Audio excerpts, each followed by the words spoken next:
Well, let's start here on a Monday. So yesterday afternoon on Mother's Day, happy Mother's Day to everybody out there, I made it a point. I wanted to watch the Knicks versus the Clippers. And I've said this before. You know, most NBA regular season games, most Major League Baseball regular season games, most NHL regular season games, they don't matter a ton, but you do get the occasional late season series or late season game that matters. And there's a handful of NBA regular season games that all, circle and go, I want to watch that one. And this was an interesting one. The New York Knicks, kind of a directionless mess forever, have a basketball team everybody now likes. It's a band of overachievers. And they were on a West Coast road swing, fifth West Coast game, so they're kind of weary and tired. And you had the well-rested Clippers. Everybody was playing that mattered. Kawhi and Paul George, they had 2 days off.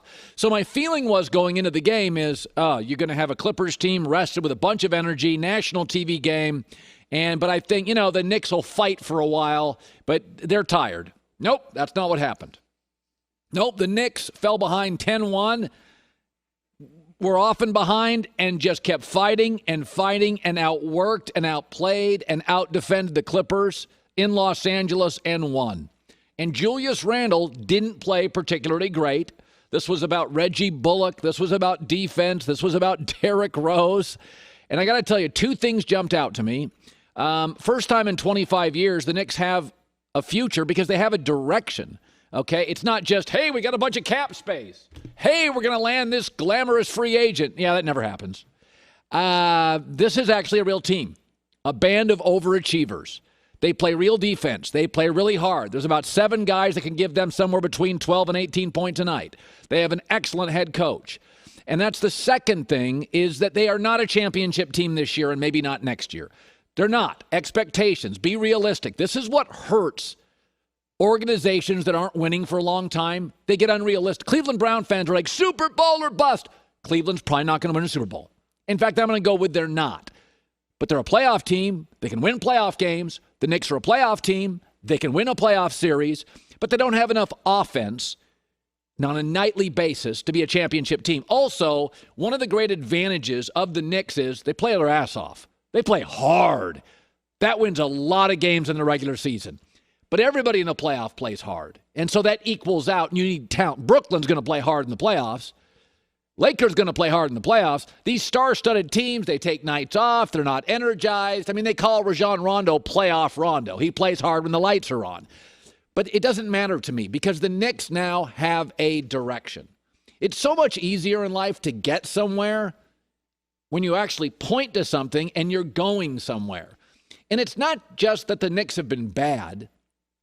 They've never stood for anything in recent years. What are they? They're not good at really anything in particular. What is the foundation of the house? What is it? The Knicks have it. Play real defense. They're very coachable. You get maximum effort every night. That is not a championship team, but it's a 45-win team in the regular season, and that in the East can get you a 4 or 5 seed, and they are absolutely good enough to win a playoff series. They just lack offensive firepower. But, it's funny. For all the glamour and the wealth and the stars of New York, if you really go back to the history of New York Knicks basketball, and when I was a kid, the first time I started watching sports was like 1971, 1972. The 2 championships for the Knicks came in 1970 and 73, both against the Lakers with Jerry West. The Lakers were known as flashy and offensive. The Knicks were all about defense. Walt Frazier, still a broadcaster, was a 7-time All-NBA defender. They were about defense. And everybody always thinks New York is flashy. That's not about it. That's not what it's about. Even Syracuse basketball, the most popular college team in New York now, is about that zone defense that Boeheim plays. New Yorkers like their teams tough. The New York Giants Super Bowls have really never been about offense. They've been about defense. Joe Namath is one of the only, offensive-driven New York championship teams. And when you really look, Mariano Rivera, the closer. They don't win any of those World Series under Torrey without Mariano Rivera, the closer. And so New York's all flashy, but the Knicks won with defense over the flashier Lakers. Pat Riley's teams were all about defense, and this team is all about defense and effort. It just fits New York. I've said this before. It's not a coincidence that every great Laker team starts with offense. Wilt, Jerry West, Gail Goodrich, those teams won like 33 straight in the 70s at one point. Magic and Kareem, Shaq and Kobe. That's really what they're about. Last year was weird. It was kind of about defense and AD and Dwight Howard and JaVale McGee and size. It was such a weird Laker championship. But again, it was a pandemic year. It was a weird year. The Detroit Pistons, every time they've won, it's been about defense. You kind of mirror your city.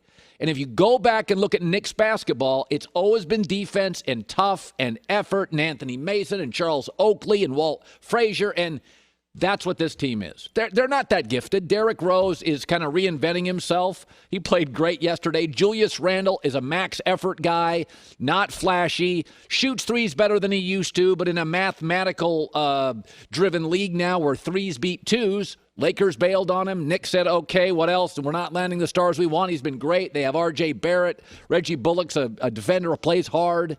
This is a classic Knicks team. They stand for something. They are something. They're good at something. What a joy to watch them play. Not a championship team. Don't go nuts. Don't reach and overpay Randall. Don't reach for a injury-riddled star. That's not what you are. You're not Brooklyn offensively. You're not. That's not what you are. Don't get silly. Don't be the Browns. Don't make a big reach and overpay. Your foundation is excellent. You play defense. You're well coached. You play hard. You're overachievers. And that has, frankly, in New York, been the recipe for winning championships. It's Willis Reed hobbling on the court. It's the Knicks tackling Michael Jordan. It's a fun watch. They're not pretty. They're not glamorous. They're not that vertical, but it's a great watch.